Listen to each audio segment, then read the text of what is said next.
श्री सद्गुरुनाथ महाराज की जय. ओम नमः शिवाय. एम विशालाक्षी लिखित परमपूज्य कलावती आई यांचे चरित्र. प्रथमोल्हास भाग 11.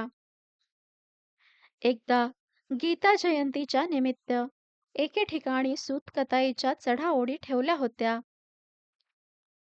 चढाओढीत भाग घेणाऱ्यांपैकी पहिल्या नंबरला 15 रुपये, दुसऱ्या नंबरला 10 रुपये व तिसऱ्या नंबरला 5 रुपये अशी बक्षिसे ठेवण्यात आली होती. त्यामध्ये बाळचा पहिला नंबर लागला व तिला 15 रुपये बक्षीस मिळाले. ते घेऊन ती घरी येत असता शुक्रीची मुलगी तिच्या बरोबर होती. तिने पण त्या चढाओढीत भाग घेतला होता, पण तिला त्यात यश मिळाले नाही म्हणून अत्यंत वाईट वाटून तिच्या डोळ्यातून सारखे पाणी वाहू लागले. याचे कारण जरी बाळाला लक्षात आले होते, तरी तिच्या तोंडून काय उद्गार येतात हे पाहावे म्हणून, "काय ग गंगी, तू रडतीस कशाला?" असा बाळने तिला प्रश्न केला. तेव्हा ती म्हणाली, "तुझ्यासारख्या शहाण्यांनी भाग घेतल्यानंतर माझ्यासारख्या अडाणीच्या वाट्याला यश कसे येणार?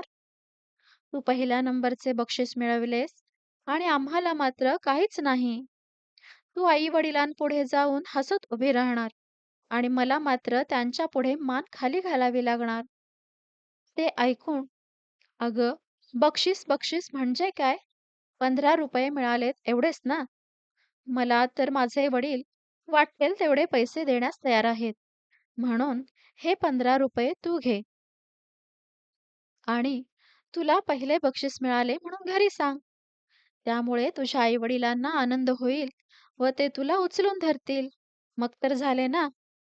असे बाळने तिला सांगितले व ते 15 रुपये तिने गंगीला दिले. त्यावर ते पैसे घेऊन गंगी आनंदाने तिच्या घरी गेली व बाळ आपल्या घरी आली. गंगी ही शेतकऱ्याची मुलगी असून गोकर्णापासून 2 मैलावर असलेल्या बिज्जूर या गावी राहत असे. ते लोक फार मागासलेले असल्याने गंगीने पहिल्या नंबरचे बक्षीस मिळवले हे कळताच सर्व शेतकऱ्यांनी मिळून तिचे कौतुक केले. इकडे बाळ घरी आल्यावर समारंभाबद्दल एकही शब्द बोलली नाही आणि त्याबद्दल आई-वडिलांनी पण भाषा काढली नाही. याचा अर्थ बाळने पहिल्या नंबरचे बक्षीस मिळवलेले त्यांना माहीत नाही असे नसून, सीतामाई व बाबूराव यांचा बाहेरील गोष्टींकडे विशेष लक्ष देण्याचा स्वभाव नव्हता. बाळचे कृष्णावर फार प्रेम आहे हे कोणीतरी सांगितल्यावरून गवई दंतवक्रांना समजले. त्यांना चित्रे काढण्याचा नाद होता. संधी मिळाली तर चित्र काढता येईल या विचाराने एके दिवशी ते बाबूरावांकडे गेले. उभयता बोलत बसले असता त्यांच्या उजव्या हाताकडे बाळचे लक्ष गेले. बाळने त्यांना अंगठ्याचे नख इतके का वाढविले असा प्रश्न केला. "मी या नखाने कागदावर चित्रे काढीत असतो," असे त्यांनी सांगितले. "तर मग मला एक कृष्णाचे चित्र काढून देता का?" असे बाळने विचारले. दुसरे दिवशी त्यांनी एक कृष्णाचे चित्र काढून आणून बाळाला दाखविले. तेव्हा बाळ म्हणाले, "एक चेहरा सोडून बाकी सर्व काही कृष्णासारखे आहे. कृष्णाचे सदा हास्यमुख आहे. त्यात तुम्ही रागीट चेहरा दाखवलात." त्यावर, "धनुष्य हातात दिले की राम, मुरली हातात दिली की कृष्ण आणि जटा गंगा दाखविली की शंकर असे आम्ही समजतो. चेहरा असाच असावा तसाच असावा इतक्या बारकाईने आम्ही लक्ष देत नाही." असे दंतवक्रांनी उत्तर दिले. "देवाचा चेहरा आम्ही कशासाठी पाहायचा? आमच्या दुर्मुखलेल्या चेहऱ्यात फरक पडावा, म्हणजे आमचा चेहरा आनंदित व्हावा म्हणून. देवाचा चेहरा जर रागीट असला, तर आमच्या चेहऱ्यात फरक पडेल कसा? याचे उत्तर तुम्हीच मला सांगा." असे बाळने म्हणताच दंतवक्र निरुत्तर झाले.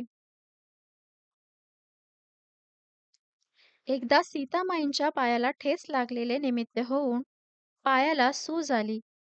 ती बरेच दिवस झाले तरी कमी होईना.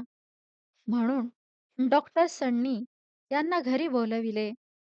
त्याच वर्षी सरकारने नुकताच दवाखाना उघडला होता आणि डॉक्टर पण नवीनच नोकरीला लागले होते. तपासून झाल्यावर साबण लावून हात त्यांनी साबण लावून हात धुतले. ते पाहून बाळ म्हणाली, "डॉक्टर मामा, तुमची पद्धत मला आवडली नाही." डॉक्टर हे बाबूरावांचे स्नेही होते. त्यांचा स्वभाव पण विनोदी होता.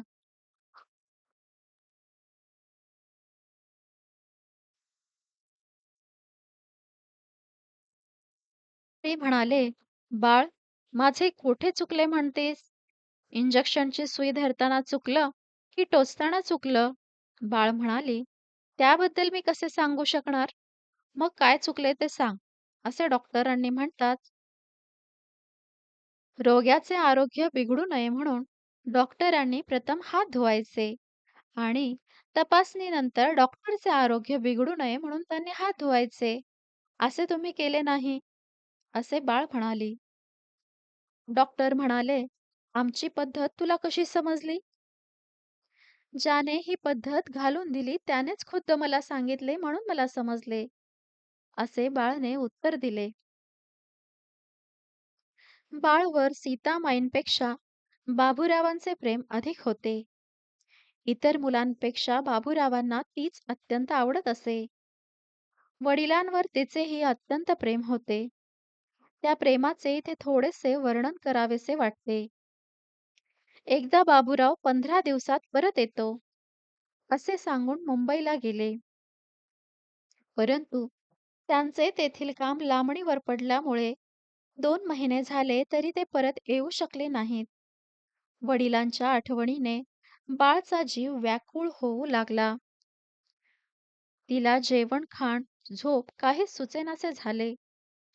बोलल्याप्रमाणे वागण्याचा बाळचा स्वभाव. त्यामुळे दुसऱ्यांकडून तसे वागणे घडले नाही, की साहजिकच तिच्या भावनेला धक्का बसे. आतापर्यंत बाबूराव जरी अनेक वेळा परगावी गेले होते, तरी सांगून ठेवलेल्या दिवशीच ते परत येत त्यांचे परत येणे झाले होते. फक्त याच खेपेला तेवढे त्यांना ठरवल्या वेळी येता आले नाही. तसेच त्यांना पत्र पण पाठविता आले नाही. 2.5 महिन्यानंतर एके दिवशी अमुक बोटीने आपण निघणार आहे म्हणून अकस्मात बाबूरावांची तार आली. ती तार सीतामाईंच्या सांगण्यावरून शेजारचा मुलगा वाचू लागला. इतक्यात बाळ तेथे आली. वडिलांची तार आली आली आहे हे समजताच तिने त्या मुलाच्या हातातून चटकन तार काढून घेतली आणि आपल्या छातीशी घट्ट धरली. तोच तिचे डोळे मिटले गेले आणि तिला ओक्साबोक्शी रडू कोसळले. शेजारी थोड्या अंतरावर बोटीवरचे अधिकारी राहत असत. बऱ्याच वेळाने हुंदका आवरल्यावर त्यांच्याकडे जाऊन मुंबईची आगबोट किती वाजता बंदराला येऊन लागते याची चौकशी तिने केली. आगबोट संध्याकाळी 5 वाजता येणार हे कळाल्यावर घरातून 3 वाजताच कोणालाही न कळत ती बंदराकडे निघाली. बंदर तिच्या घरापासून 4 मैलावर होते. काही वेळ पळत पळत जावे आणि धाप लागली म्हणजे सावकाश चालावे. या क्रमाने ती बंदराची वाट आक्रमू लागली. डोळे पाण्याने भरलेले आणि घाबऱ्या होऊन पळत असलेल्या बाळाला पाहून रस्त्यावरचे लोक तिच्याकडे टकमक पाहू लागले. कित्येकांनी वाट अडवून तिची विचारपूस करण्याचा प्रयत्न केला. तरी ती क्षणभरही कोठे थांबली नाही. घरातून निघाल्यापासून आपण किती वाट चालून आलो याचेही तिला भान नव्हते. जेव्हा अगदीच चालवेनासे झाले, तेव्हा ती थोडा वेळ उभी राहिली. तोच लांबून येत असलेले बाबूराव तिच्या दृष्टीस पडले. यावेळी तेथे वाहनाची सोय नव्हती. त्यामुळे सामान हमालाच्या स्वाधीन करून ते चालत येत होते. बाळने एका झेपेसरशी जाऊन बाबूरावांना गाठले आणि त्यांना कडकडून मिठी मारली. त्या समयी उभयतांचे देहभान हरपले. ते जवळ-जवळ पाऊण तासापर्यंत. त्यावर ते तेथून निघाले. घरी येईपर्यंत दोघांच्याही डोळ्यातून सारख्या अश्रुधारा वाहत होत्या. उभयतांमधील या अनन्य व निरपेक्ष प्रेमाची आम्हाला जाणीव करून देण्याकरिताच देवाने हा प्रसंग जुळवून आणला असावा, असे वाटते. बाळचा आहार मूळचा सात्विक म्हणजे दूध, भात, वरण आणि पापड. चहा, कॉफीचा वास देखील तिला सहन होत नसे. बाबूराव मुंबईहून परत आल्यावर रोज सकाळी एक वेळ चहा घेऊ लागले. एके दिवशी सीतामाईंना ते म्हणाले, "चहा फक्त माझ्यापुरताच करशील ना? मुलांना थोडा सुद्धा देऊ नकोस हं. एकदा चहाची सवय लागली तर मग ती सुटता सुटत नाही. चहाचे व्यसन फार वाईट आहे." हे त्यांचे बोलणे बाळाने ऐकले. दुसऱ्या दिवशी सकाळी बाबूराव चहा घेत असता बाळ त्यांच्याजवळ जाऊन बसली व हळूच लढिवाळपणे वडिलांना म्हणाली, "अण्णा, काल सकाळी तुम्ही आईजवळ चहाचे व्यसन फार वाईट आहे, असे म्हणालात ना, तेव्हा तुम्ही चहा का घेता? आमच्या समोर जर तुम्ही रोज चहा घेऊ लागलात, तर केव्हा ना केव्हा तरी आम्हाला चहाची चव बघण्याची इच्छा होणारच. तेव्हा अण्णा, तुम्ही चहा पिण्याचे सोडून द्या ना." हे तिचे आर्जवी शब्द ऐकून बाबूरावांना गहिवरून आले. ते लगेच म्हणाले, "उद्यापासून मी चहा घेणार नाही हं बाळ." त्याप्रमाणे बाळने सांगितलेले बाबूरावांना प्रमाण आणि बाबूरावांनी सांगितलेले बाळला प्रमाण वाटत असे. नाही म्हणायला फक्त एकदा मात्र बाळचे म्हणणे बाबूरावांनी मान्य केले नाही.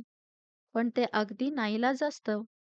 गोकर्णाला दंतवक्रांचा गायनाचा क्लास होता.